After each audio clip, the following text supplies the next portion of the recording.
Hello, everybody. I think that's in the right mode. Right, Sergey? Hi, everybody. Thank you very much for joining me. I've really enjoyed the presentations this morning. I've had a few lessons, but I've been watching the other presenters as much as I could between classes. So I hope you've got as much out of it as I have. Lots of new ideas, lots of lots of things to try in our classes, hopefully. So I'll just introduce myself very briefly. Sergey did a nice introduction a couple of minutes ago. My name's James Egerton, as it says on the screen. I worked in Spain for 5 years, but now I work in hot and sunny Latvia, which is great. I've been here since September, and I'm working at International House at the moment. So, what am I going to be talking about today? I'm going to start with some problems associated with writing that I feel are holding our students back or are sort of demotivating them when it comes to writing. And then most of the talk will be to present 5 ideas that I've used in class, and I hope you will also find useful. All of the slides will be put on my blog just after the end of the webinar. So if you want to go through them with the notes and everything, they'll be on there. That's jamesedgerton.wordpress.com. I'll be plugging that a few times during the talk. So apologies in advance for that. Okay, so let's begin. Let's see if I can change the. Oh yeah, here we go. Okay. So, problems with writing in English. So what teachers may think about writing. So I'll give you 10 seconds to read through these opinions that I've been told, and I may or may not have had myself.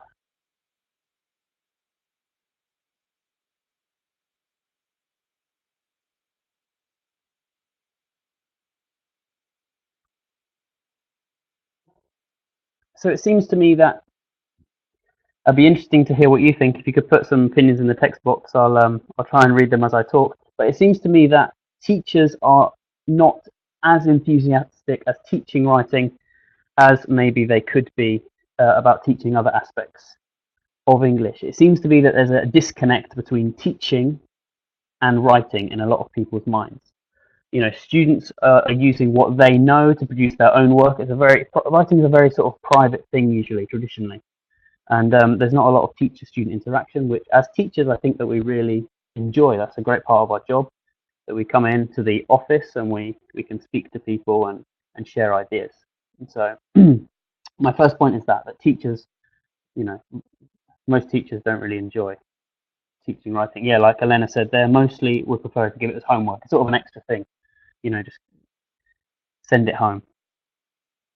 But it is, as Kulwinder said, time consuming, but it is important. But again, homework. So later on there'll be some ideas about how we can make it more interactive. Okay, move on. What do students at International House Riga think? I conducted a survey of our students with help from my fantastic colleagues, and we asked them, what is your reaction when the teacher says, today we're going to be doing writing in class? You can imagine. So we had 130 responses.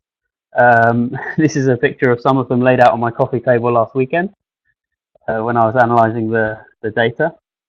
So of these 130 responses to what do you think when the teacher says we're going to be doing writing, you can imagine the results. So, something's happened to the E's there, never mind. So yeah, 61% of the responses were negative. 61% of the responses. So that's quite an overwhelming majority. Only 27% were positive, and 11% were neutral or mixed, or there were some with a mixed reaction. You can see on the left of the of the screen there some of the responses. Some of them were quite creative, like the bottom left, as boring as shopping with mum. You know, I didn't like the feeling that it portrayed, but you know, it's quite a good comparative. Please God, no, yeah. So you can see, you probably see it when you're teaching and you say to you say to the class, okay, today we're going to be doing some writing, and there'll be a collective. You don't usually get much celebration. Would that be true in your classrooms as well, or maybe it's just me? Yeah, on the text box, I'm seeing that there's quite a lot of agreement. There is usually a collective groan when we're talking about writing. So you know, the 5 ideas that I'm going to be presenting later on, I hope that they can help you with this.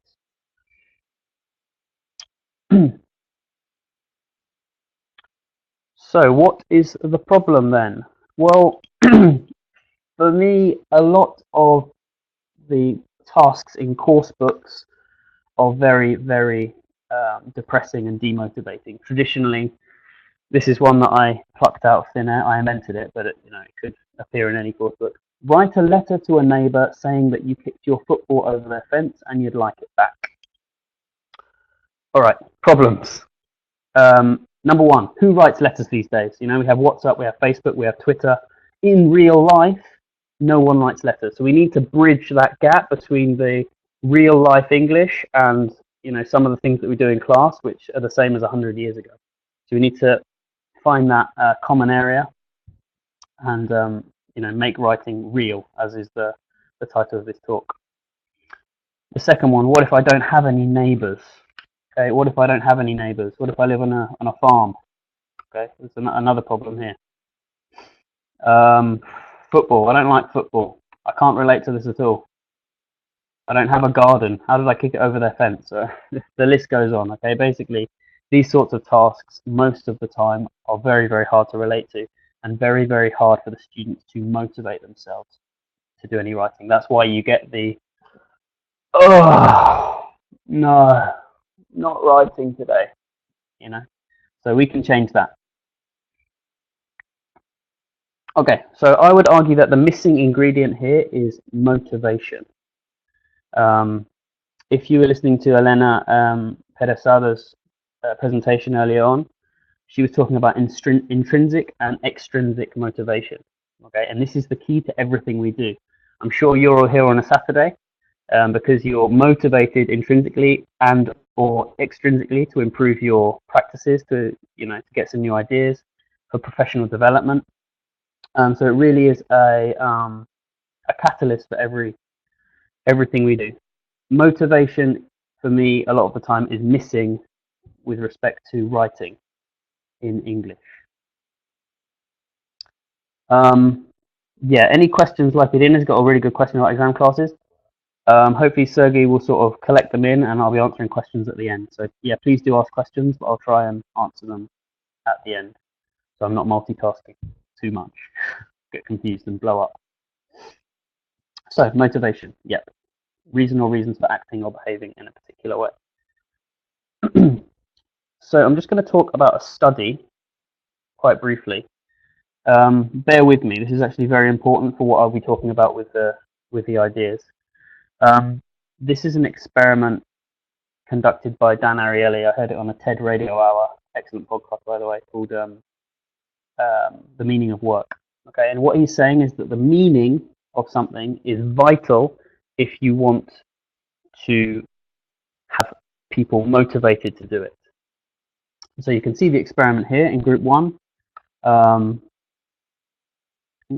Group 1 there. People were asked to build Lego models for a diminishing wage. So the first model they were paid $3. The second model they were paid $2.70. The third model they were paid $2.40. And they decided when to stop. And on average, they built 11 Lego models. Group 2 did exactly the same, but the Lego models were dismantled, were taken apart in front of their eyes as they built the next one. And as you can see, they built just over half. Okay. Just over half. So you can see how much meaning is important for motivation. And this, I would argue, is exactly the same concept that we should be applying to our writing in our English classes. Okay, so if the finished work lasts longer and has a purpose, the student will be more motivated and will put in more effort to do it. Okay.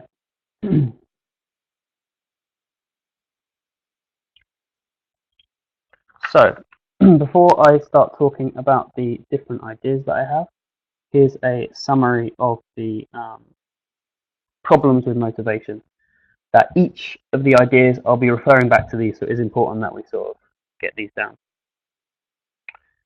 And please do keep commenting in the text box and putting in questions. Like I say, I will be answering them at the end. So don't think that I'm not ignoring you at all. So the problems for motivation when writing. Okay, there's no real reader. You're just the teacher. I'm writing a letter to a friend, but really this friend is completely imaginary. I know that my teacher's going to take it in, is going to correct it linguistically, or for the linguistic errors, maybe for the structure, give it back. And it's a very closed loop. Okay, it's very hard to get excited about that process. The second point, there's a lack of student to student and teacher to student interaction.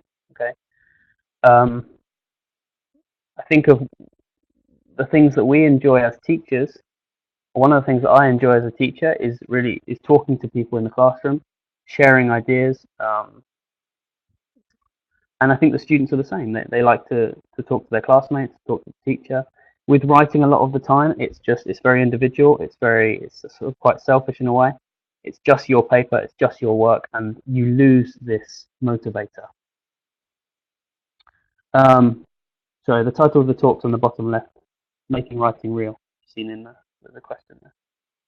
We'll get on to some ideas. Don't worry. Bear with me. 3, there's no point.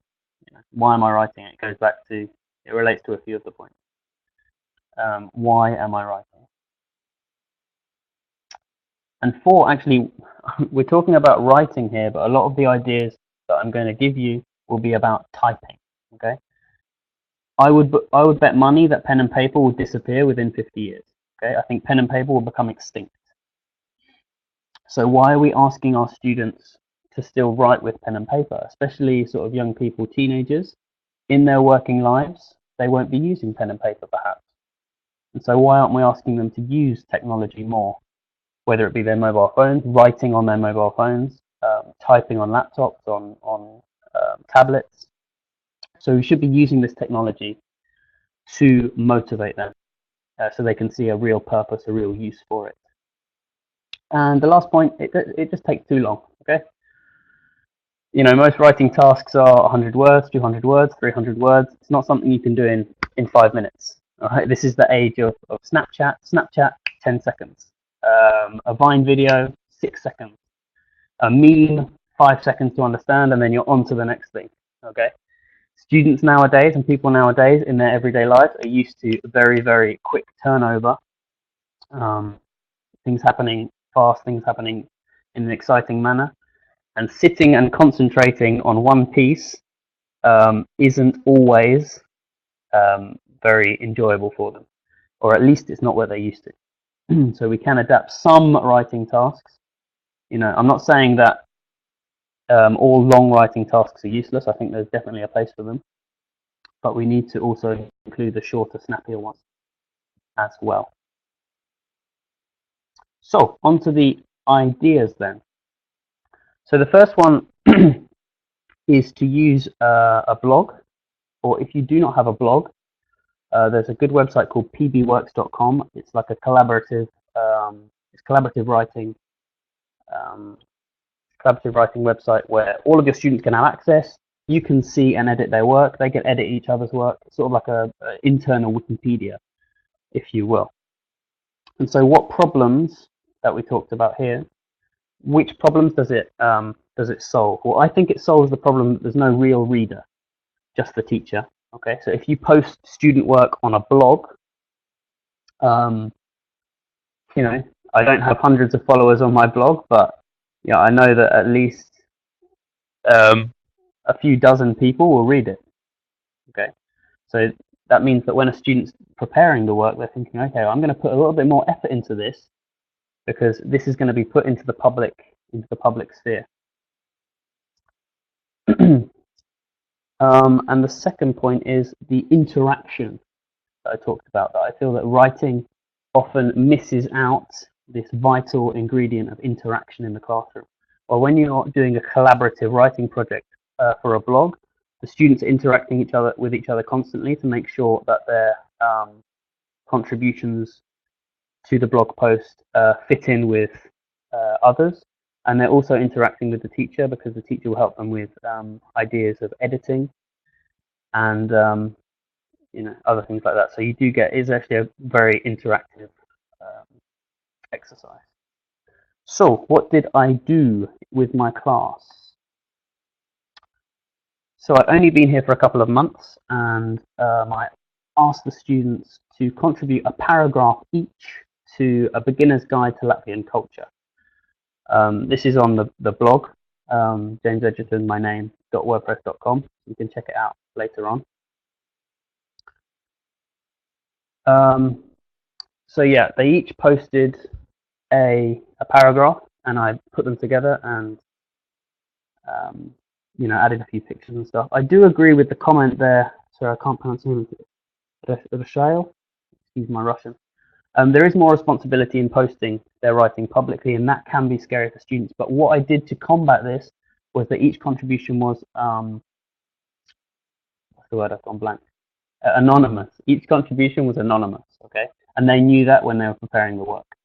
So it really was the class piece. Whether you're the best in the class or the worst in the class, everybody contributed. Nobody's name was mentioned, only the class was mentioned as a whole. And so I feel that there weren't many objections to it. They were actually really excited and really motivated that someone else might read their writing that's not just the teacher, and then it might have a wider purpose than just correcting it and giving it back. So this particular blog post was very successful, actually. I posted it on my Facebook page. IH Riga posted it on their Facebook page. Then it was reposted on International House World Organization, and it was shared quite a few times as well. And so it actually reached, many people. And so it was easier to sell the students the idea of writing something next time. So yeah, I highly recommend it. At least giving it a try. You can use a variety of topics about current affairs. They can do haikus. Actually, any type of writing can be posted online, with the permission of the students. And you must tell the students before they start writing or before they start planning that it's going to be made public, because otherwise you're going to lose the extra motivation and the extra effort that comes from this. You can't just surprise them at the end, after they finish the work and say, oh, by the way, I'm going to post this on my blog. It should be made very obvious from the start. And I think most of the time, in my experience at least, they put in extra effort because of this. So yeah, on my blog, I've got a section there called By Students, and that's a range of different pieces that my students have produced and I've posted anonymously, but on their behalf.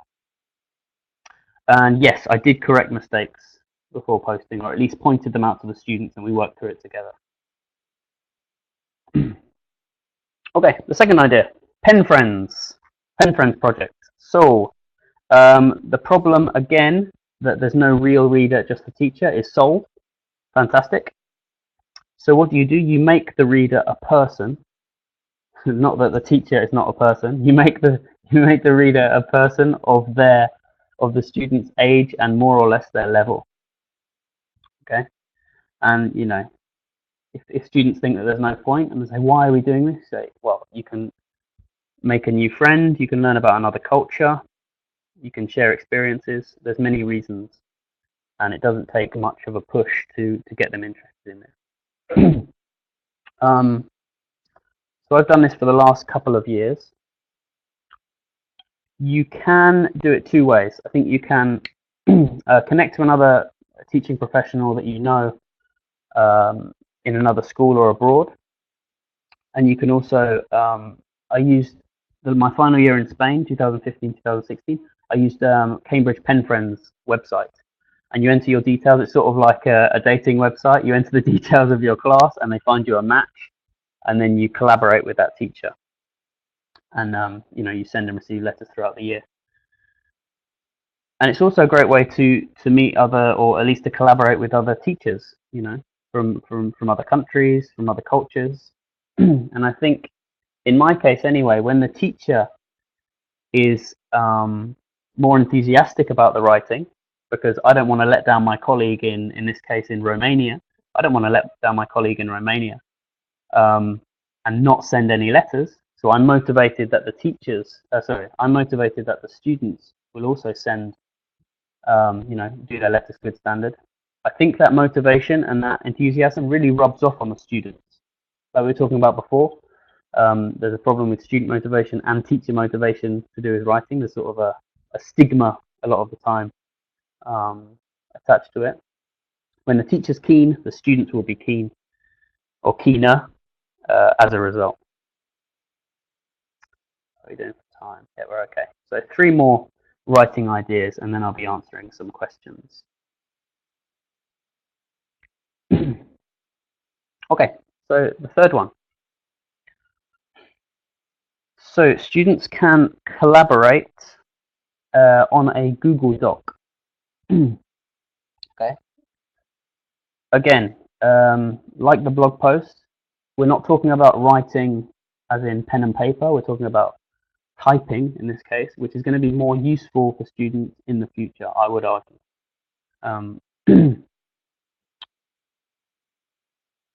So the other thing would be, in my case, I posted the edit onto the blog, and they need to know that there's another audience and it's not just the teacher. So you're probably thinking, well, why is this writing? They're just editing. Yeah, but when they're editing, they're writing something, even if it's very short paragraphs or very short sentences. Another problem that we discussed before is that writing takes too long. Or if it's mainly a reading exercise and then they're just, posting short comments, this is what they do in their own language, I'm sure, on Facebook every day. So why shouldn't they be doing it in English? So yeah, this is what I did exactly. I sent my students a transcript of Mr. Donald Trump's speech on Black History Month at the beginning of February. And I gave them a copy of the IELTS exam criteria, and I had them edit it for things like cohesion and accuracy as well. So as you can see from the right, the comments are not long, but why does writing have to be long and arduous? Why does it have to take an hour or 2 hours? Can't it just be a quick written reaction to a text in this case?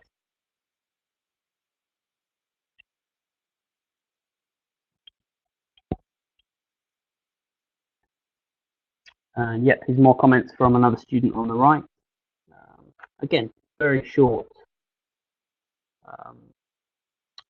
comments, but very valid. And this also, for this particular class of 17-year-olds, this got them thinking about the IELTS exam. Because as I said, I gave them the IELTS criteria to mark it with, to compare it to, and a lot of them will be applying to universities in the next year or so, universities abroad, out of Latvia. So yeah, it got them thinking. It got the cogs moving on what is the IELTS criteria, what do I need to do, and they had a bit of fun with it as well. I've actually posted this one as well. This is on my blog. It's Trump doesn't do too well at IELTS. Let's just say that.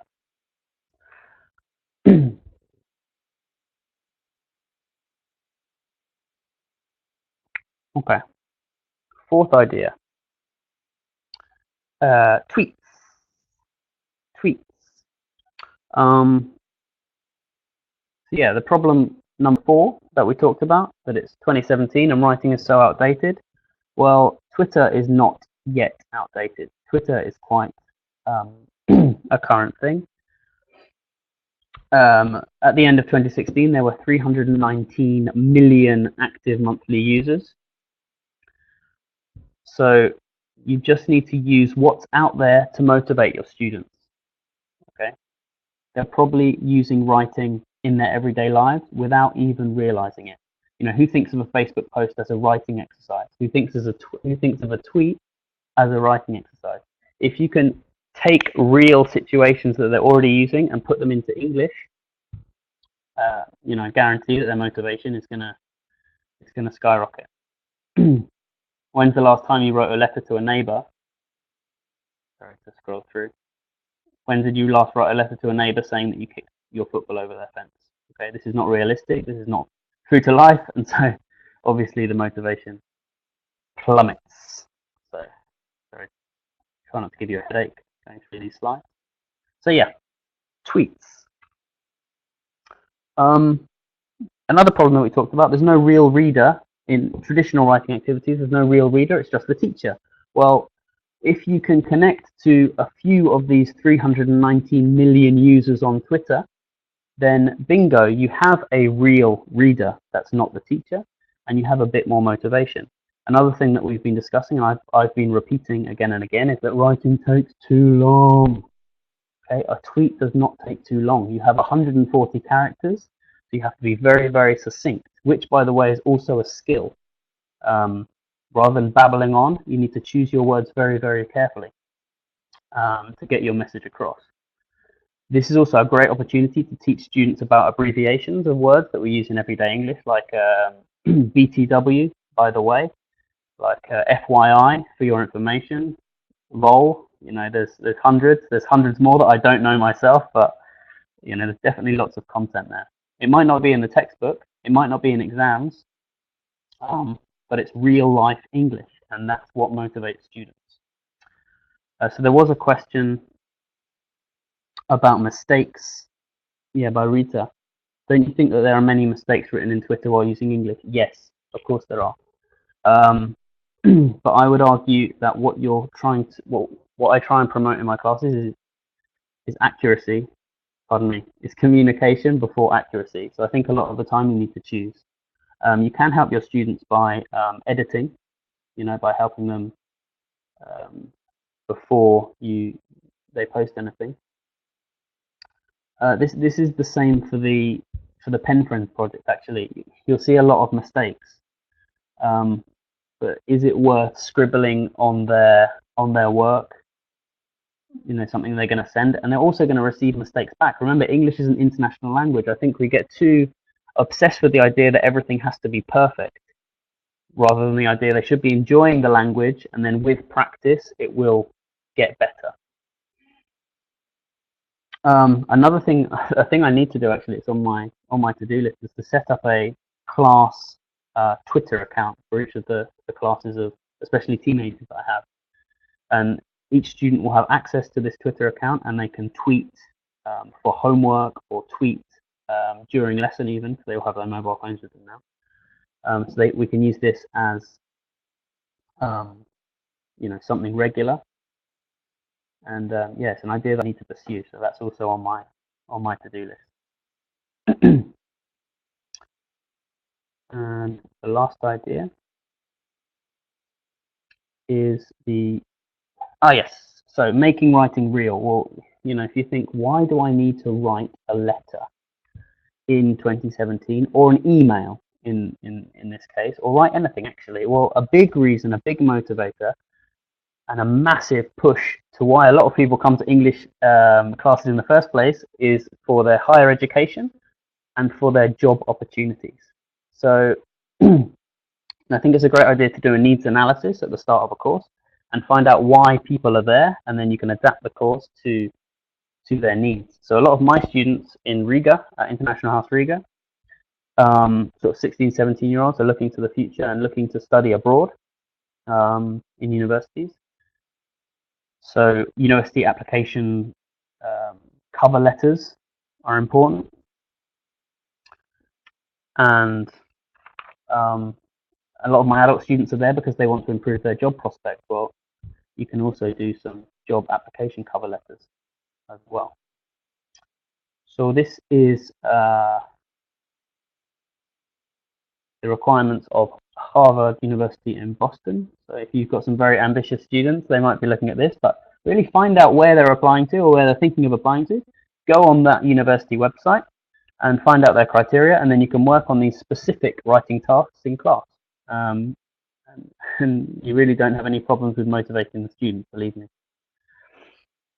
When they see the use, the motivation is if you do a decent letter, it gives you a good chance, along with many other factors, but it will help to give you a chance of getting a place at this university, and then getting a degree and getting the job that you want, etc., etc. So you need to use what they want, what they need, and make the writing tasks that you do as specific as possible to this. So here at Harvard, I think you need an additional essay. So it's not just letters; also some schools require some essays as well. And then another thing, as I mentioned before, online job offers. So you can have a look at these websites, for example. The students should be finding jobs that might interest them in the future. So this could be university sort of students. It could even be younger students. If you're teaching in a country where part-time employment among 15, 16-year-olds is common, then why not? Go on the website, have a look at what's on offer, and they can find something that interests them, and then find what requirements this job has for what they need to write. Do they need to write cover letters? Do they need to write an essay? Do they need to write a story? It's more creative one. And yeah, do writing tasks that they can use in their everyday life.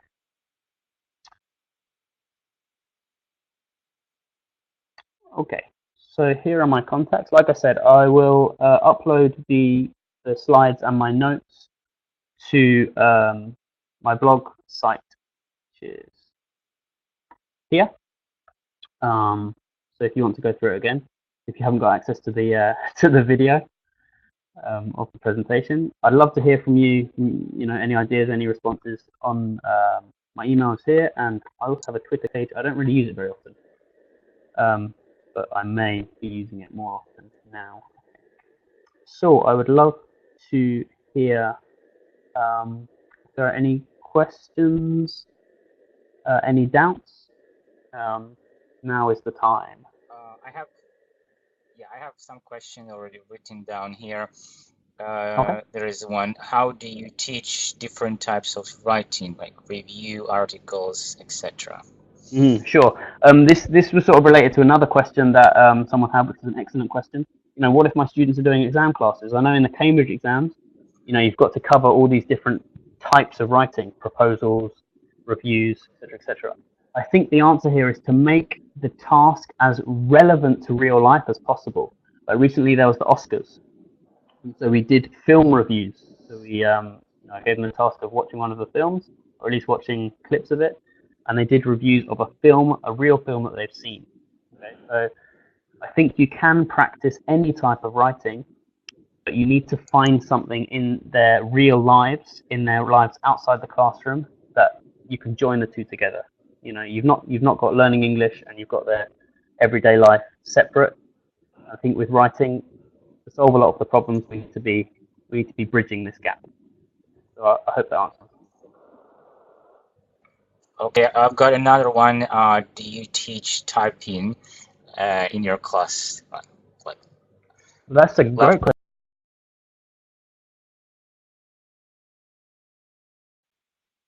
Hello again. I went blank. No, I don't teach typing.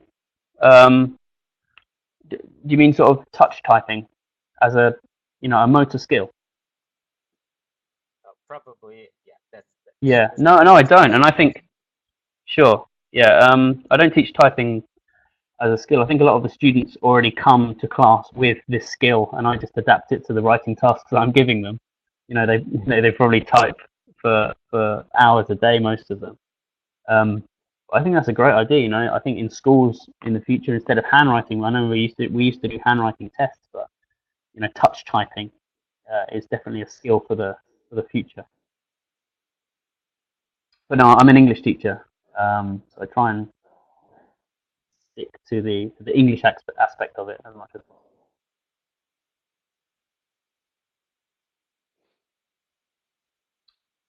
Any other questions? How can we improve student spelling and vocabulary? Um, yeah, I mean the problem is that when they're using sort of a lot of technology these days, like someone mentioned before, on Twitter there are a lot of spelling mistakes. They are exposed to more and more English, but also more and more mistakes. How would you improve that? I suppose it comes down. It all boils down to the problem or the issue of accuracy or communication. So which one are you going for? Because you can't build Rome in a day, and you can't have everything at the same time. So I would always go for accuracy first. You need to choose the mistakes that you're correcting as well. There's no point demoralizing students by correcting every single spelling mistake. It depends on their age and their level.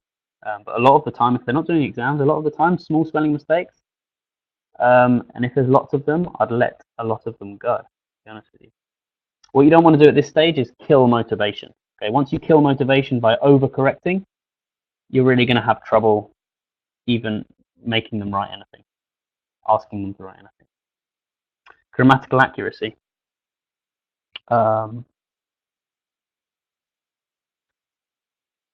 Grammatical accuracy is important, of course it's important.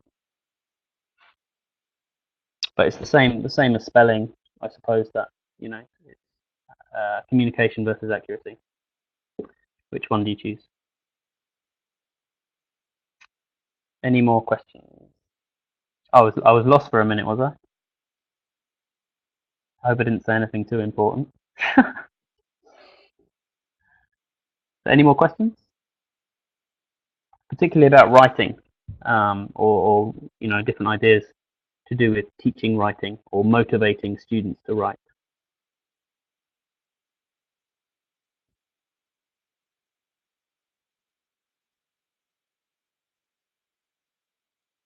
Were there any more questions, Sergey, that you collected?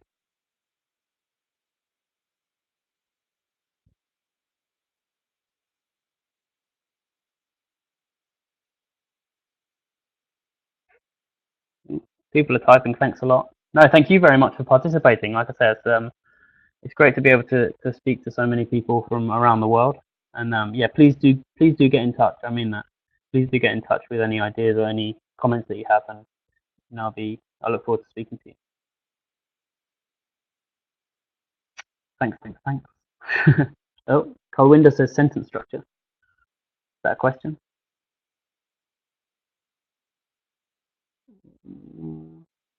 Thanks. No, thank you a lot. I don't know. I think we're out of time, pretty much. Maybe there's one more question you can sneak in, but I think that's pretty much a wrap.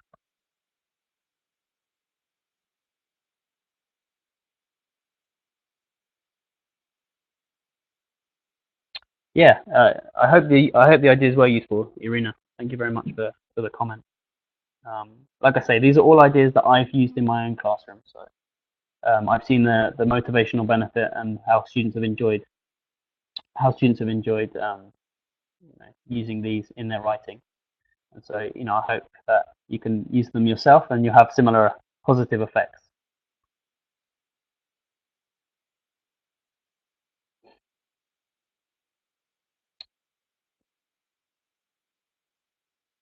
Ah, Natalia's full of ideas and energy. That's good. I'm glad.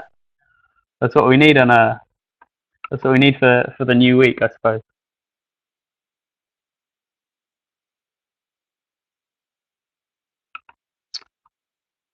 So, yeah, be in touch with any thoughts that occur to you later on, please.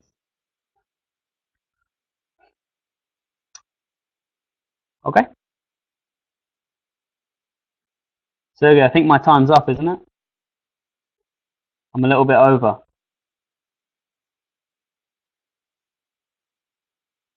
And Sergey's disappeared.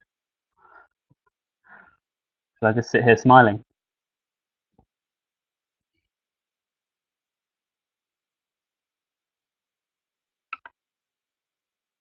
Oh, you've got.